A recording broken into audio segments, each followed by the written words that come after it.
Hello, Namaskar. This is Firstpost and you're watching Vantage with me, Palki Sharma.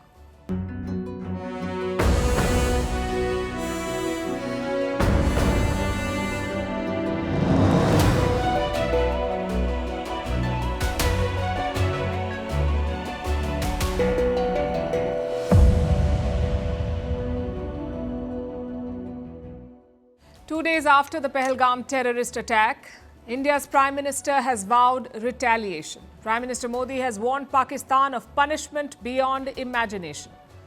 It was a message to all, to Indians, to Pakistan's leaders, and to the rest of the world. India is preparing a response on many fronts. We will bring you up to speed. Among the diplomatic moves is the suspension of the Indus Waters Treaty that has withstood all previous attacks and wars. Now India has suspended it. We'll tell you why this is a big blow to Pakistan. In Islamabad, the farce continues. First denial, then rage, and the suspension of the Simla agreement, which they never honored in the first place. Will the world continue to indulge them?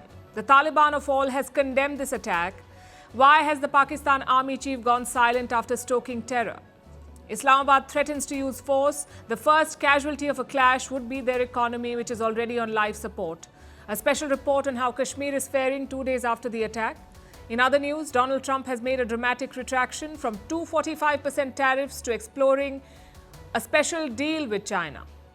In the Gaza war, a plot twist. Palestinian leader Mahmoud Abbas calls Hamas sons of dogs. And Donald Trump clashes with Zalinski yet again, saying it's easier to deal with Putin. All this and more coming up. The headlines first. Swedish fighter jets intercept a Russian plane near Poland. The jets under NATO command were scrambled to escort the Russian reconnaissance plane. The incident took place over the Baltic Sea, where tensions have escalated since the Ukraine war began in 2022. Sweden joined NATO in March 2024. Syrian president says Damascus is willing to join the Abraham Accords under the right conditions. He made these remarks while meeting a US official. The two leaders discussed normalizing ties between Syria and Israel and the lifting of American and European sanctions on Damascus. The Abraham Accords were brokered during Trump's first term. Germany's economy is expected to post zero growth in 2025. Berlin blames Donald Trump's trade policy for this. The US is Germany's largest trading partner. Berlin has also been hit by Chinese competition in key industries like automobiles. Europe's top economy has been shrinking for the last 2 years. The Democratic Republic of Congo's government and the M23 rebels pledged to a truce. Both sides agree to halt fighting in the east of the country and work towards a permanent truce. The surprise announcement comes after talks mediated by Qatar. Since 2021, more than 6 ceasefires have been agreed to, but none have held. And in Sri Lanka, police appealed to devotees to avoid visiting a sacred Buddha tooth relic. It comes after a woman died and hundreds of people queuing fell sick. Officials estimate that there are nearly 500,000 people in the queue in the city of Kandy. The relic was last displayed publicly in 2009.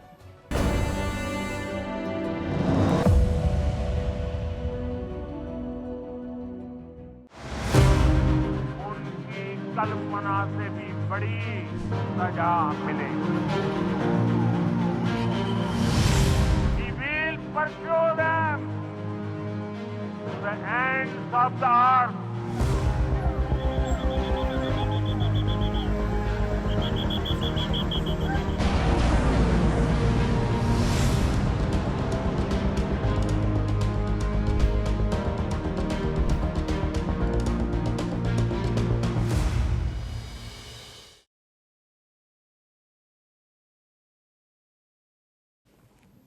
Prime Minister Narendra Modi always speaks in Hindi. At the United Nations, he delivers speeches in Hindi. At the White House, he spoke in Hindi. And at home, it's the same deal. He never veers from Hindi. But today he did. The Indian Prime Minister was speaking at an event in the state of Bihar. It was his first speech after the Kashmir attack. During this address, the Prime Minister switched to English for a short but powerful message. Listen to this. Today, from the soil of Bihar, I say to the whole world, India will identify track and punish every terrorist and their backers. We will pursue them to the ends of the earth. India's spirit will never be broken by terrorism. Terrorism will not go unpunished. Why this rare change? Because this was not just a message to Indians or even to Pakistanis. This was a message to the whole world. If the culprits are in Pakistan, they will be hit. It's only a question of how and when. Right now, India is preparing on two fronts. The first is military moves. We are seeing anti-terror operations in Jammu and Kashmir. In Udhampur, security forces targeted terror hideouts. One soldier was killed in the gunfight. In Poonch, another operation is underway. The army is looking to flush out terrorists hiding there. These are dense, hilly areas. So the operations will be long and draining. Outside Kashmir, bigger preparations are underway. Today, the Indian Navy conducted a test. It fired a missile from the INS Surat. Now, the INS Surat is an indigenous missile destroyer. It shot down a fast, low-moving target. Take a look at this.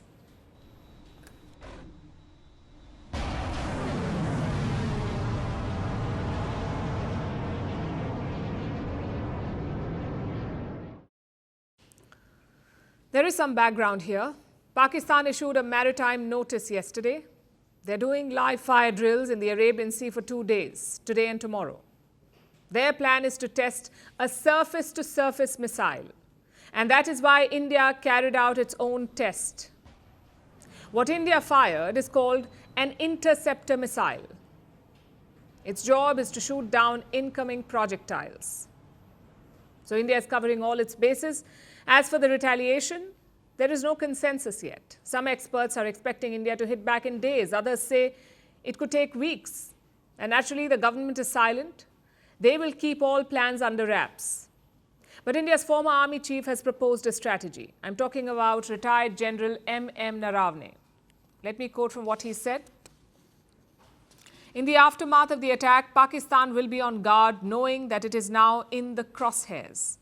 Let them be on tenterhooks for a while till they start jumping at shadows.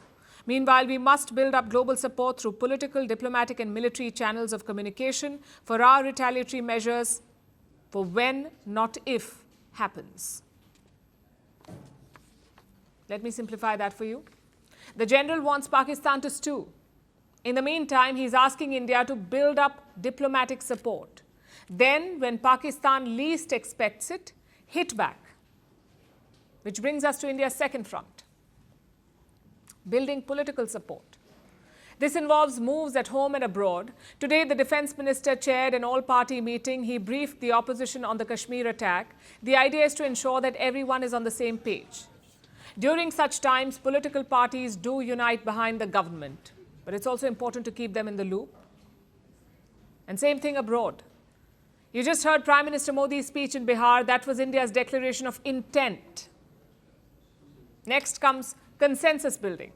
Today, the Foreign Secretary of India invited envoys of G20 nations for a briefing. Representatives of all major powers were briefed. Germany, the UK, Japan, Russia, France, the European Union, even China.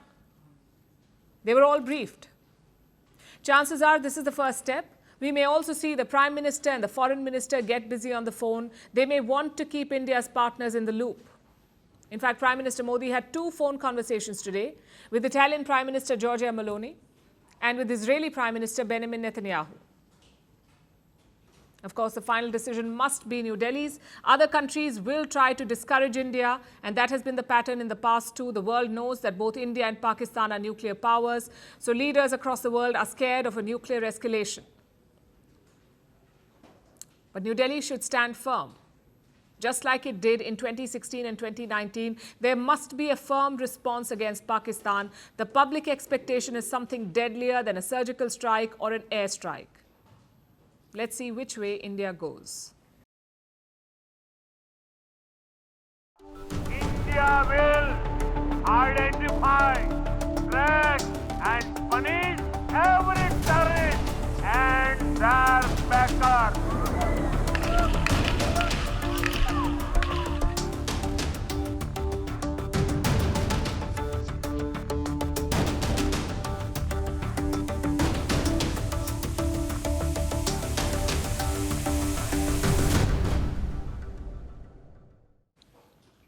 India has fired its first diplomatic salvo in response to the Pahalgam terror attack. The first wave of diplomatic measures was launched yesterday.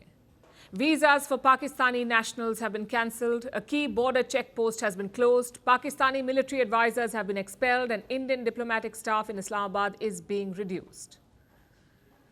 But among all the moves, there is one that stands out.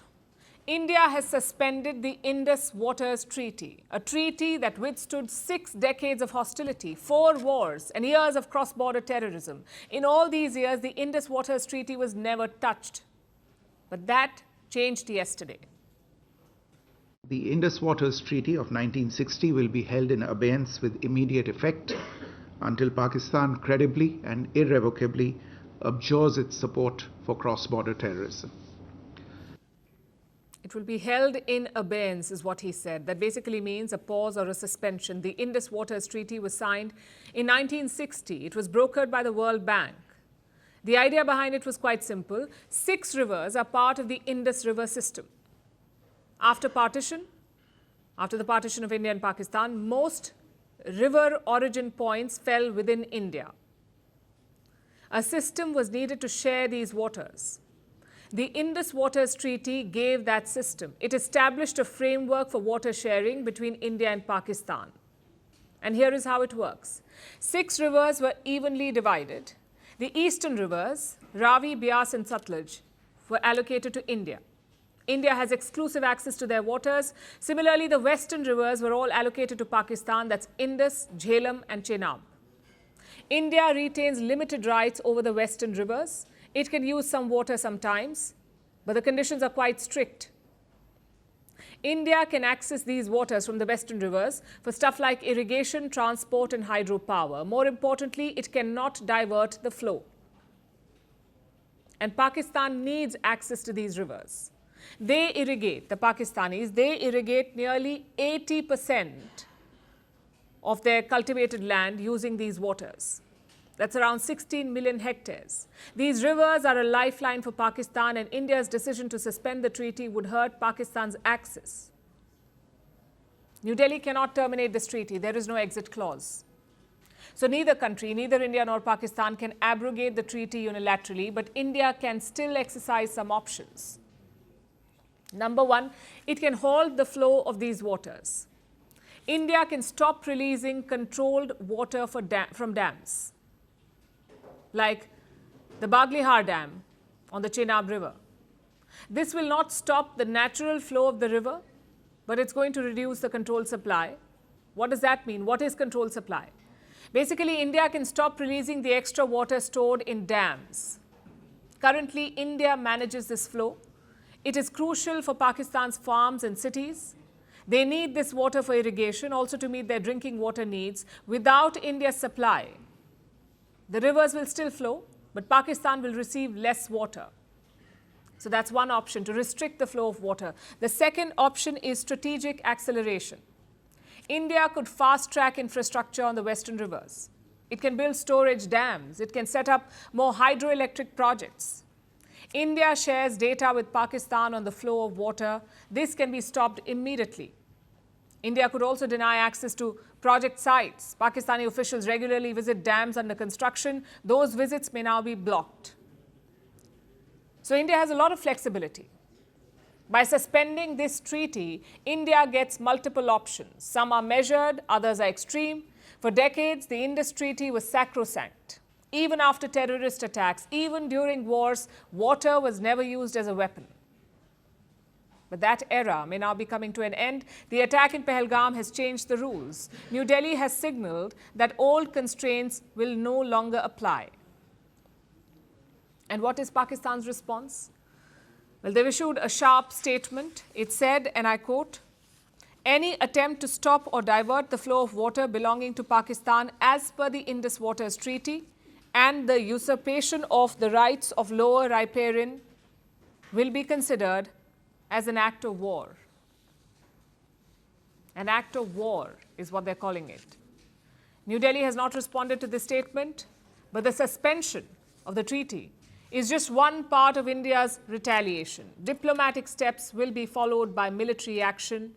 Pakistan has been warned.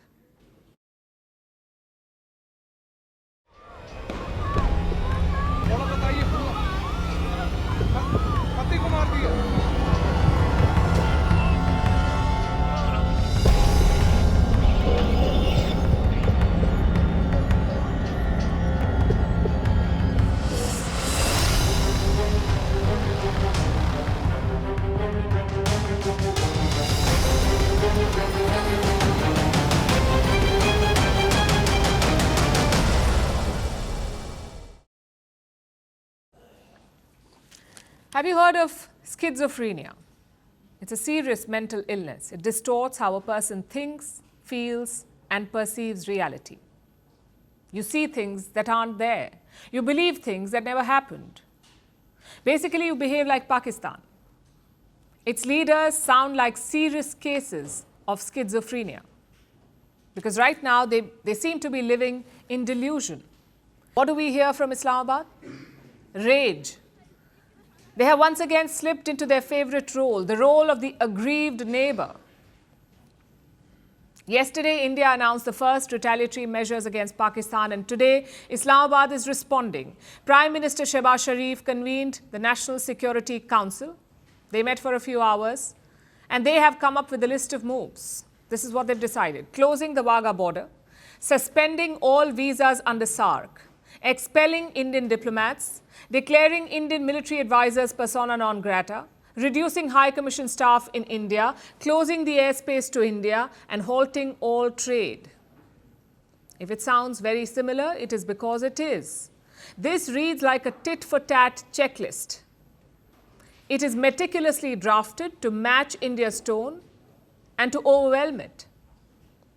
But there's one point that stands out, and I will quote from the Pakistani statement. Pakistan shall exercise the right to hold all bilateral agreements with India, including but not limited to Simla agreement, in abeyance.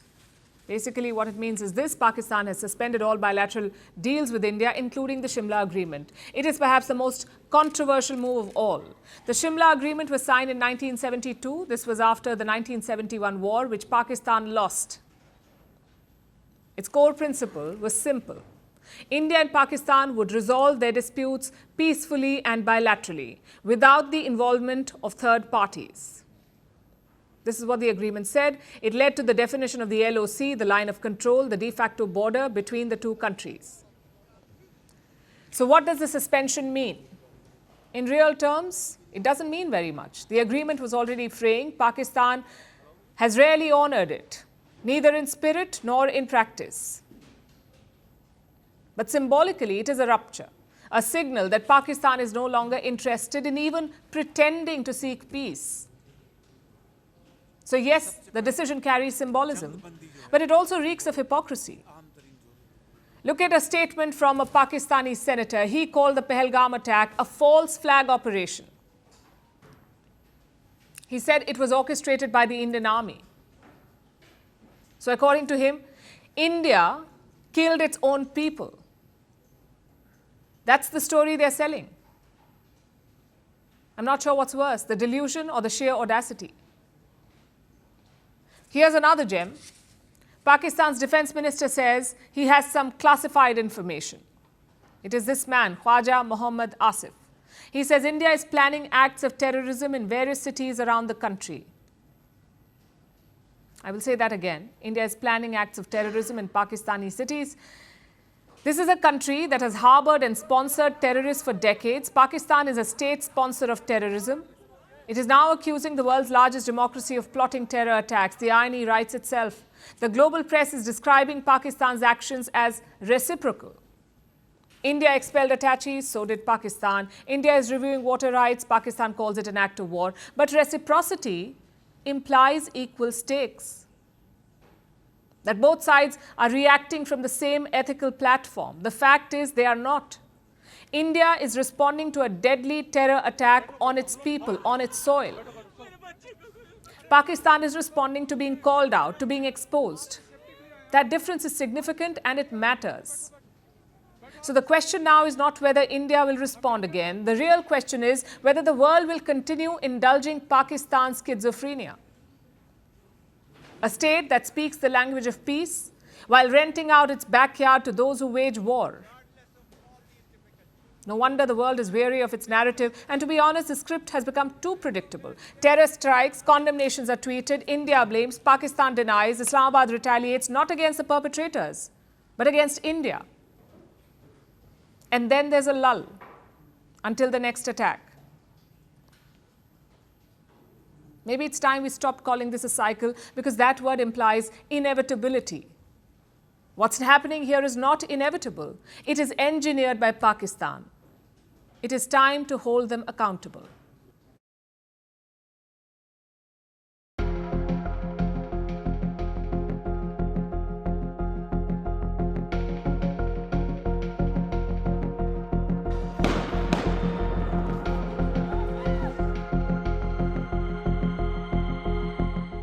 We are different from the Hindus in every possible aspect of life.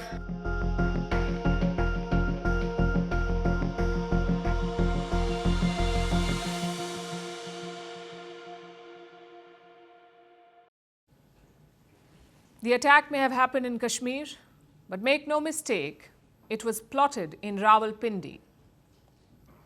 That is where Pakistan's real leader holds court. I'm talking about their army chief, General Asim Munir. He was visiting Central Asia yesterday. He met the president of Kazakhstan in Astana.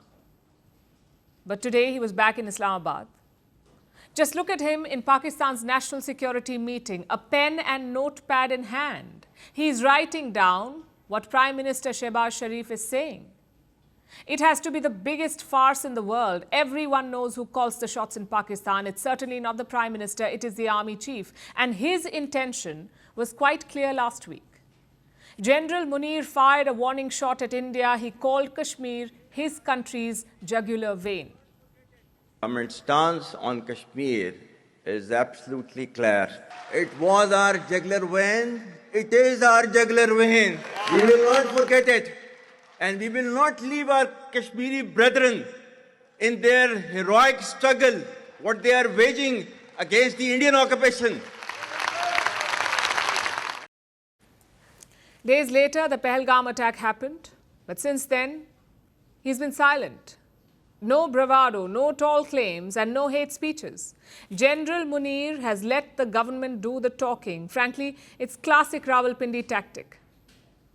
They plot terror attacks across the border, and when things get serious, they curiously go silent. The question is, what does Asim Munir want? Does he want a full-fledged confrontation? Does he want a flare-up? Does he want a distraction? Or does he want a resolution? The first scenario appears unlikely. Pakistan's military is already stretched. They're facing challenges along the borders with Iran and Afghanistan. Plus, there is a militant threat in Balochistan. So I'm sure General Munir has read some history as well. He was too young in 1971 to remember what happened. Pakistan surrendered to the Indian military. That's what happened in 1971. So General Munir cannot risk a full-fledged conflict with India. If common sense prevails, that is. What about a flare-up or distraction? Well, a flare-up would be a distraction, and General Munir could use that right now. The Pakistan army does not have the grip on power it once did. Recent political events have turned many Pakistanis against them. We saw that in 2023 when Imran Khan was arrested. Thousands of his supporters hit the streets in protest. They also targeted military offices. Those protests really shook the Pakistan army. Because until then, the army was beyond doubt or protest. A sort of sacred institution in Pakistan. They lived with that illusion. It was broken 2 years back. And since then, it's been a downward spiral. The economy is mostly in the dumps. Investors and allies have largely run away. And the provinces are in rebellion. You saw the train hijacking in Balochistan last month. It was a brazen and risky attack. And it was not a one-off. Pakistan logged, listen to this, they saw more than 1,100 terror attacks last year. It was the highest in more than 10 years, 1,100 attacks in 1 year. Of course, these were done by bad terrorists, not the good kind who slaughtered innocents in Kashmir, because that's how Pakistan sees terrorism. The good ones attack India, the bad ones attack Pakistan, but that's a story for another day perhaps. The point right now is Pakistan's security situation is pretty bad. The army has been unable to keep people safe. Actually, forget people. Soldiers and police officers are among the biggest victims of these attacks. So the Pakistan army cannot even keep itself safe. And finally, you have the Imran Khan factor. His supporters have not given up the fight. His party remains immensely popular across Pakistan, which is why Asim Munir would love a distraction. a face-off, but not a war. A response from India would give him that. A cause to rally all Pakistanis, a chance to boost the army's morale and popularity. But will it work? For a few months, maybe. In the long term, no. Pakistan and India have chosen very different paths. In India, we are having all-party discussions. In Pakistan, their top opposition leader is in jail. In India, Kashmiri Muslims stood up against the terrorism. In Pakistan, the army chief praised the two-nation theory. In India, the army awaits the Prime Minister's order. In Pakistan, the Prime Minister awaits the army's order. Only one of these systems is designed to win, and that is India's. General Asim Munir can sponsor terror to hide his failures, but he won't succeed for long. His speech last week reeked of desperation. His silence now exposes it. Of all things absurd, this next story truly takes the cake. The entire world has condemned the terror attack in Kashmir. But there is one statement that stands out, a statement from the Taliban. They too have condemned it. More importantly, they say it destabilizes regional peace. This is a group known for suicide bombings, stonings, and executions. They now say they are disturbed by violence. Is this a shift? Or just a new strategy in an old game? Because while the Taliban talks peace, US weapons are still making their way from Afghanistan to Kashmir. In fact, American-made M4 carbines were used in the latest attack. So can the Taliban really sell peace while still selling guns? Our next report tells you. It doesn't get more tragic than this. And while India reeled and the country seethed and scrambled for answers, here's a statement that made people do a double take. The Taliban has condemned the attack. You heard that right. The Taliban has condemned this terror attack. And here's a line that stands out. Such incidents undermine efforts to ensure regional security and stability. Yes, that Taliban, the same group that blew up schools in Kandahar, that banned music, that turned soccer stadiums into execution arenas, that gave Osama bin Laden a safe sanctuary. That Taliban wants us to know that it is condemning the attack. And it isn't just condemning the attack, the Taliban is disturbed by violence and concerned about regional peace. But is the world supposed to take this at face value? You see, the Taliban came to power in 2021. It was a sudden power grab. The US military was forced to retreat. This was a very hasty withdrawal. The US military left behind weapons, and a lot of them at that. For the last 4 years, these weapons have been flowing from Afghanistan to the global market. Basically, the Taliban is selling them. And who are the buyers? Well, anyone who's willing to pay the price. Insurgent groups, terrorists and militias. Many weapons even made their way to India's Jammu and Kashmir. So from the United States to Afghanistan and then to Kashmir via Pakistan. These weapons are being used by terror groups, the likes of Jaish-e-Mohammed and Lashkar-e-Taiba. The valley is flooded with US M4 and M16 assault rifles. In 2023, the Indian Army said that they're seeing these weapons for the first time in Kashmir. And now look at the latest attack. The terrorists used AK-47 rifles and American-made M4 carbines. But this isn't the first time the M4 was used. In 2024, terrorists used the M4 for an attack on a tourist bus in Riyasi. That same year, the M4 carbine was used in the Kathua attack where soldiers were targeted. There's also Afghanistan's strained relationship with Pakistan. There have been frequent border skirmishes. Pakistan expelled Afghan refugees. There were border closures, and all of this has disrupted business and trade. The two sides have tried a diplomatic reboot, but this attack in Kashmir gives Kabul the perfect opportunity to take a stand. So what do we have here? This is a group that's been at the center of global terror for decades. It's now pretending to be a statesman. The Taliban, who built their power on violence, now claims to be a voice for stability. And yet, the very weapons they profit off, the very networks they enable, the very terrorist groups they've hosted, trained and armed over the years are still active. They are still targeting innocent people in places like Jammu and Kashmir. So if you're wondering why the Taliban would even bother issuing a statement, here's your answer. Because in 2025, optics is everything. Even terror groups want good PR. They want to look moderate, diplomatic, and even reasonable. But make no mistake, this isn't peace talk. This is a mask. The Taliban can write statements, but the world should be reading the fine print.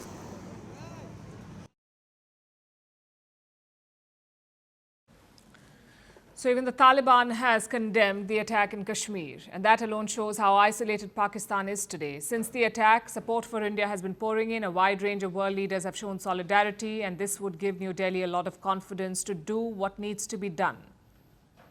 But despite everything, Pakistan remains defiant. It is issuing warnings saying that Indian operations will be met with force. The question is, can Pakistan afford that fight? It is on the edge of financial quicksand. For all its posturing, Pakistan is a pauper state. And in a clash with India, Pakistan's economy will be the first casualty. The signs are already visible. Today, Pakistan's stock market nosedived. The KSE 100 index lost over 2,000 points. Investors were already nervous. India's diplomatic and economic measures added to the panic. And this may just be the beginning. Border trade has been suspended. This directly hits Pakistan's industrial supply chains. In 2024, India's exports to Pakistan reached a 5-year high. This was despite the strained ties. India shipped goods worth over $1 billion, from pharmaceuticals to chemicals to confectionery and sugar. India also imported apparel, salt and cement from Pakistan. Now that flow has stopped, and the impact will be immediate. After the 2019 Pulwama attack, India substantially cut trade with Pakistan. It withdrew Pakistan's most favored nation status. It raised import duties to 200%. This had a direct impact on Pakistan's exports. They almost collapsed. Look at the numbers. In 2019, exports from Pakistan were close to $550 million. By 2024, they fell to $480,000. So from 550 million to just 480,000. And that gap will only widen now. It will worsen Pakistan's trade deficit. Their cash reserves are already under pressure. We're talking about foreign exchange here. It's the money that a country needs to finance its imports. How much does Islamabad have in the bank? How much money? As of March 21st, when the last release came, Pakistan had a little over $10 billion, which is barely enough to cover 2 months of imports. And even that number is slipping. $540 million was lost in a single week last month. Pakistan had to pay off some loans, and the $540 million went towards that, towards the payment or repayment of a loan. International agencies are sounding the alarm. The IMF, the International Monetary Fund, has cut Pakistan's growth forecast. It has been slashed from 3 to 2.6%. The World Bank and Fitch have issued similar warnings. Agriculture is stagnant. Industry is shrinking. The Pakistani rupee is expected to weaken further, and jobs remain scarce. Behind this economic slide lies a fundamental truth. This country is under an IMF bailout program. This is Pakistan's bailout number 24. That's the highest number of bailouts for any country ever, 24, in less than 8 decades. So today, every policy decision is tied to austerity. A military conflict would rip through this fragile balance. It would trigger a fresh wave of inflation. It would derail Pakistan's currency. Islamabad would have to divert funds from development projects to defense. Of course, the military won't mind that. Pakistan's generals are used to blank checks. It's the people who pay the price. And the army is willing to impose that cost on them once again to retain its relevance in the power matrix.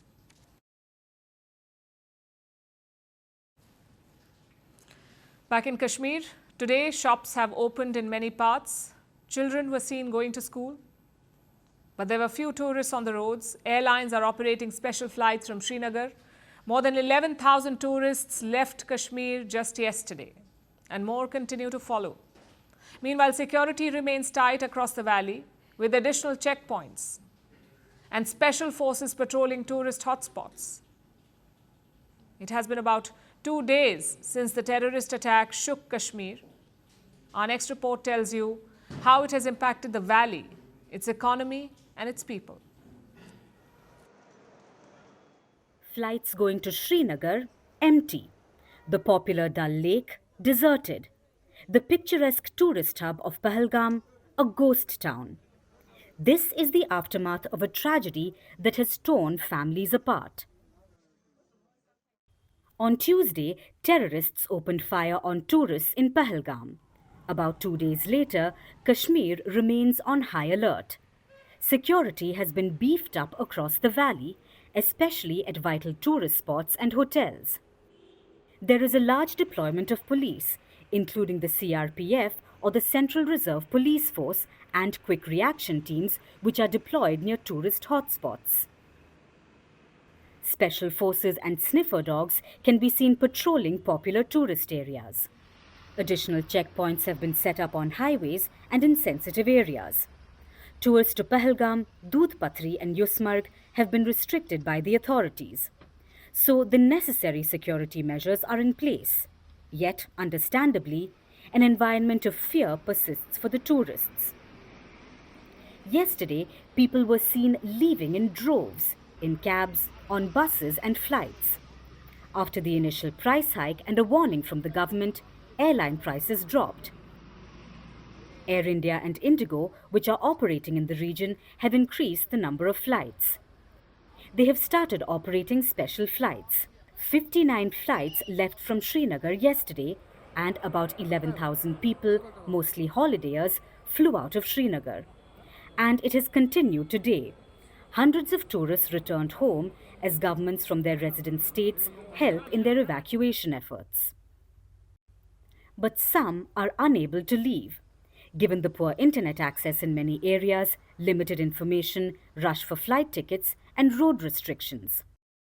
हमारा 7 दिन का programme था, वो हमने cancel करके इस समय हम भद्रवा में हैं और यहाँ से वापसी जाने की कोशिश कर रहे हैं, लेकिन चारों तरफ से रास्ते बंद हैं. Many tourists are now staying indoors, cooped up inside hotels, desperately waiting for their vacation-turned-nightmare to get over.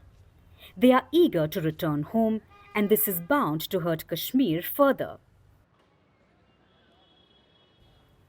After shutting down markets, businesses and schools on Wednesday in protest over the attack, life has resumed in many parts of Kashmir.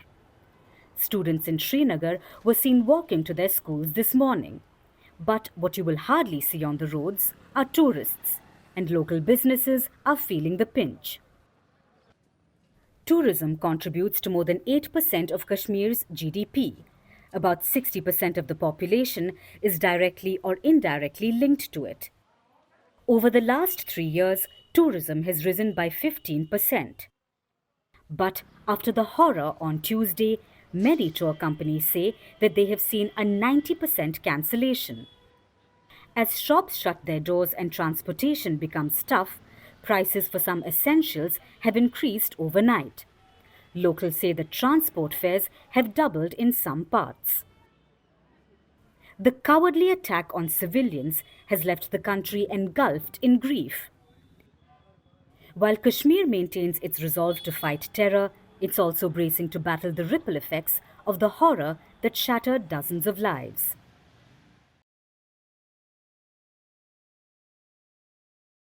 Our next story is from the United States of America. The White House is making a stunning U-turn. President Donald Trump is having a change of heart. Last week, he roared about crushing China with tariffs. Now he's singing a softer tune and slashing tariffs drastically, from 245% to 50 to 65%. That's what reports say. 50 to 65, a massive drop from 245% and a dramatic retreat. What explains this? Is it economic reality or a calculated move in a high-stakes trade war? The answer is, it's a bit of both. 2 weeks ago, Trump declared war from the White House. He announced sweeping tariffs on China, 145% on all Chinese imports, 245% on some Chinese goods, and the result was a massacre. Global markets crashed, almost all indices were in the red, trillions of dollars were wiped out, and what did China do? Well, they hit back with 125% tariffs. Basically, China did not blink. They called Trump's bluff, forcing the US president to take a softer stance. He says he wants to lower the tariffs, but first he wants a deal.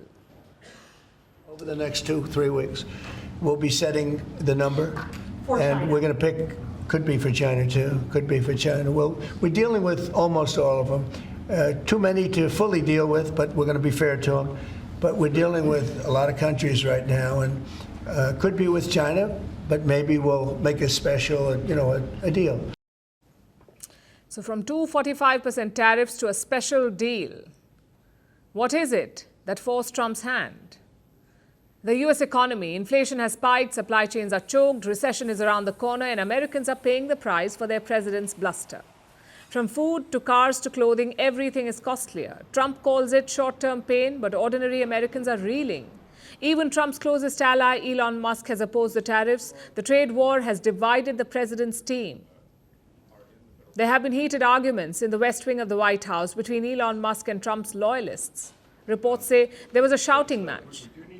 But now the winds are changing. Even pro-tariff advisors are calling for de-escalation, like Scott Bessent, the Treasury Secretary of the US, the man responsible for America's economic policies. Like his president, Scott Bessent now wants a trade deal with China. There is an opportunity for a big deal here, that the U.S. is looking to rebalance to more manufacturing. The identity of that would be less consumption. If China is serious on less dependence on export-led manufacturing growth and a rebalancing toward a domestic economy.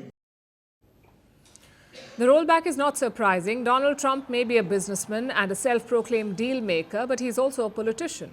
He campaigned on America first. That was his promise. But the tariffs have backfired spectacularly. Economic pain has led to political backlash. The US president is under serious pressure at home. At least 12 states have sued his administration. They're challenging Trump's authority to impose sweeping tariffs. The US stock market is jittery. Investors are cheering the possibility of de-escalation, and Trump sees all of this. So he is recalibrating, not completely abandoning the tariffs, but softening the edges. This gives more room for talks. And that is already happening in a lot of cases. Countries are lining up to strike a deal with the US, which is what Trump wanted. He wanted business on America's terms. So what does this de-escalation mean for the world? First, the global economy could get a breather. Second, nations that Trump likes could benefit. For example, India. The US says the first trade deal will likely be with India. Vice President J.D. Vance just concluded his visit to India. He was in the country for 4 days. Vance met Prime Minister Modi. They ironed out plans for a trade deal, and now Washington says a deal with New Delhi is a priority. So India has navigated the storm well. What about the others? Europe is caught in the middle. They are hoping for a deal, but Trump is not really playing ball. And then there's China. They're in no mood to compromise. But they've also welcomed reports on the US lowering tariffs. China says it is open to trade talks. At the same time, it is being cautious because Trump remains unpredictable. One tweet, one interview, and the trade war could be back. The US president's backtracking is less about a victory for China and more of a reality check for Washington. Supply chains and economies are connected more than ever. You cannot just slap tariffs and expect factories to relocate overnight. These things take time. The trade war may have looked good on paper, but the battlefield turned out to be quite messy. Now let's turn our attention to the war in Gaza. It has witnessed a plot twist. Mahmoud Abbas has spoken up. Abbas is the president of the Palestinian Authority. Since Hamas took control of Gaza in 2007, Abbas has governed parts of the West Bank. Most Palestinians have criticized him for not taking action and for not speaking up enough. But now he has. He has lashed out against Hamas in his most furious speech since the war broke out.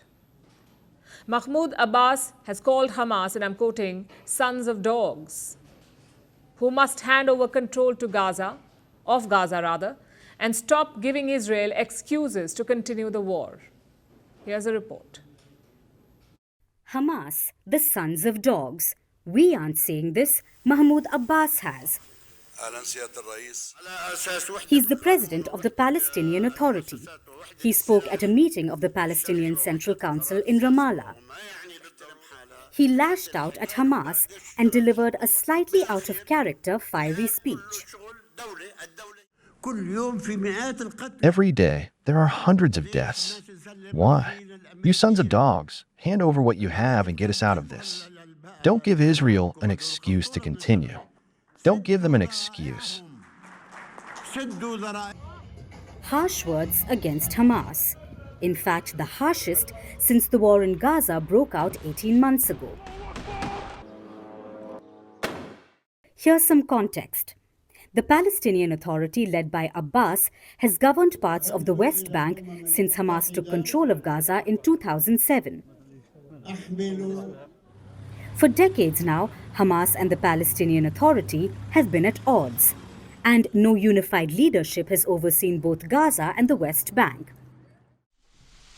Hamas has accused the Palestinian Authority of collaborating with Israel, while the PA has regularly insisted that it can take over governing post-war Gaza, but for most Palestinians, Abbas is irrelevant. He has been criticized for not speaking up enough, for not taking enough action. He is effectively seen as ineffective. But now, he seems to be speaking up. Hamas must end its control over the Gaza Strip, hand over the Strip entirely with all its affairs, and also surrender its weapons to the Palestinian National Authority. No self-respecting state has two sources of arms. He has said that Hamas has given Israel excuses to attack Gaza. He demanded that the group release the hostages it is still holding. He wants Hamas to disarm. He wants the group to give its weapons to the Palestinian Authority and hand over control of Gaza to end the war with Israel. Yet Hamas has given the criminal occupation excuses to commit its crimes in the Gaza Strip, the most prominent being the holding of hostages. Why have they taken them hostage? Just hand them over. Hamas has condemned Abbas's comments, calling them derogatory language towards a significant proportion of his own people. Hamas has called this behavior suspicious, and Abbas's critics may agree. Last month, Israel resumed its offensive in Gaza. Since then, at least 1,928 Palestinians have been killed. Last week, Hamas rejected an Israeli proposal for a new ceasefire in Gaza. It included a demand to disarm in return for a 6-week pause in hostilities and the return of some remaining hostages. Hamas scrapped it, saying that it would hand over hostages when the war ends and Israel withdraws. And it ruled out giving up its weapons entirely. On Tuesday, 10 people were killed in an Israeli airstrike. According to Hamas, it hit a school that was being used as a shelter. According to Israel, it was a hideout for Hamas. On Wednesday, leaders from the United Kingdom, France and Germany called on Israel to end the aid blockade which it imposed in early March. But as tensions soar and amid a renewed push to advance ceasefire negotiations, Abbas is suddenly jumping in the mix. His furious remarks may have made global headlines, but they will have no impact to change the ground reality. They are too little too late at best and noise pollution at worst.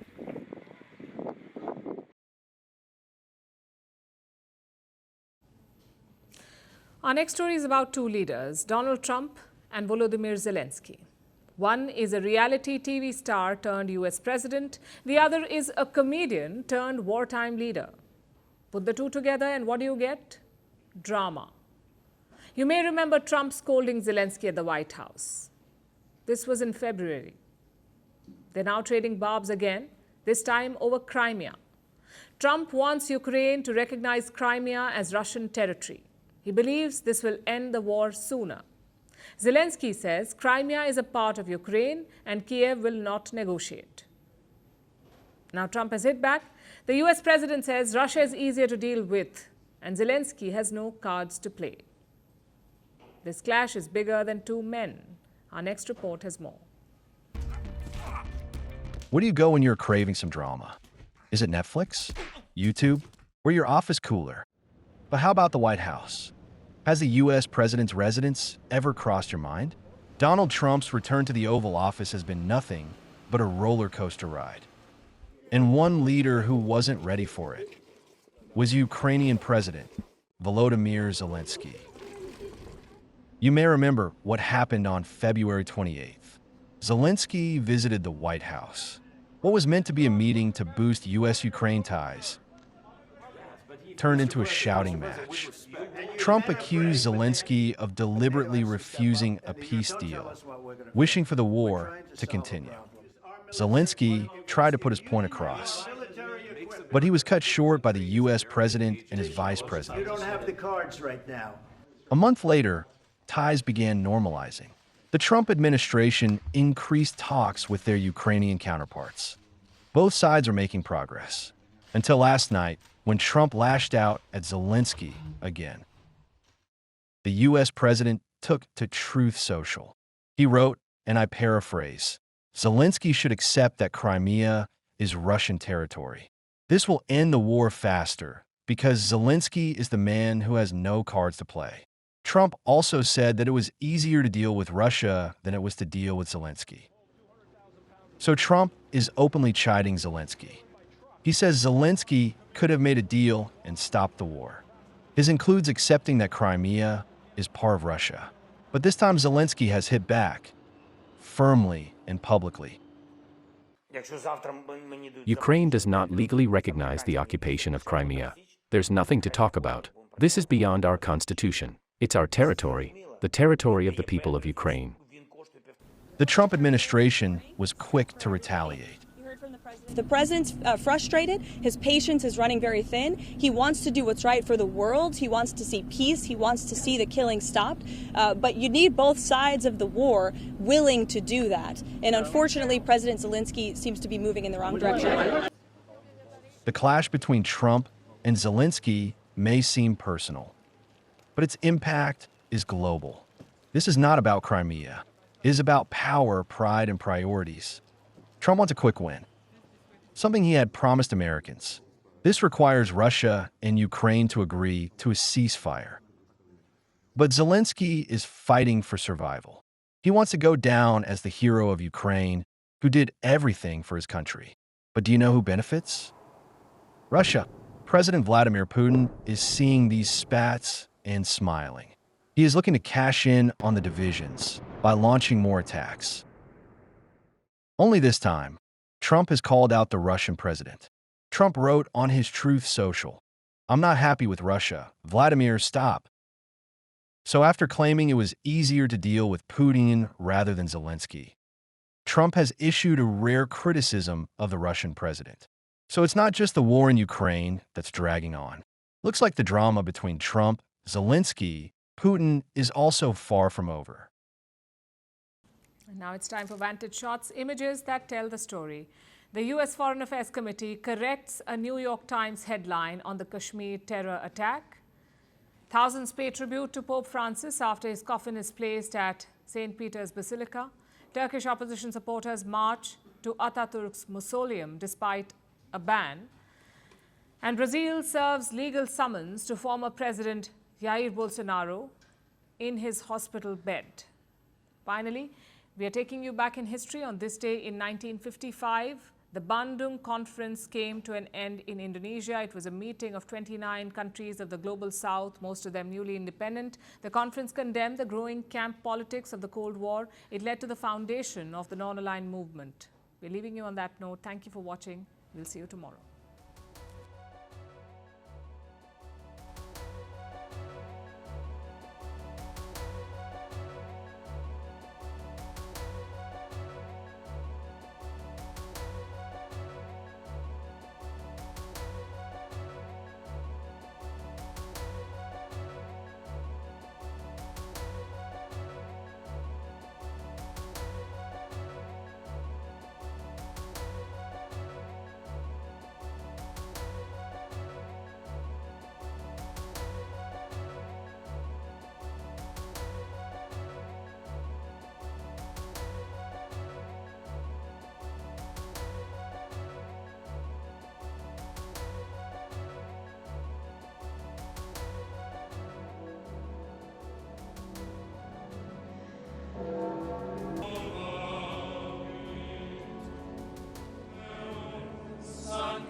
Birinci meclisten Anıtkabir'e kayıtsız şartsız kurtuluş yok tek başına. Sevgili Ankaralılar, bugün Türkiye'nin gözü kulağı birinci meclis.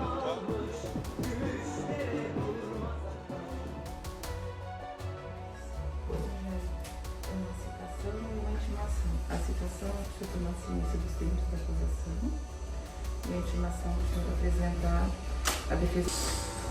Mas uma medida de força.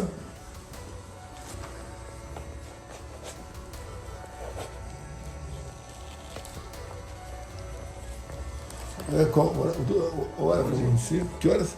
12h47. O nome da senhora, por favor? Cristiane. Cristiane, desculpa mais uma vez, tá, Luciano?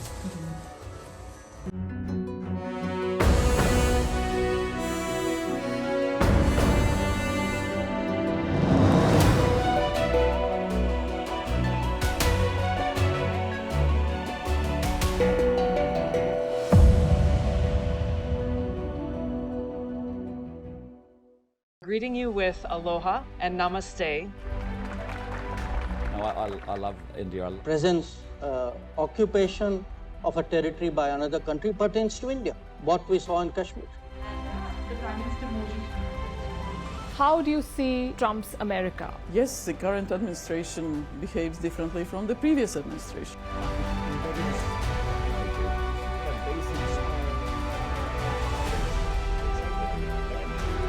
Are you saying that there are foreign powers who are trying to bring down the current government in Syria? Exactly. Bluntly, Iran, maybe Russia too. Prime Minister Modi committed to South-South, cooperation. Not over 50%. Is Ukraine prepared to pay the price for that peace? No compromises at the cost of territorial integrity and sovereignty.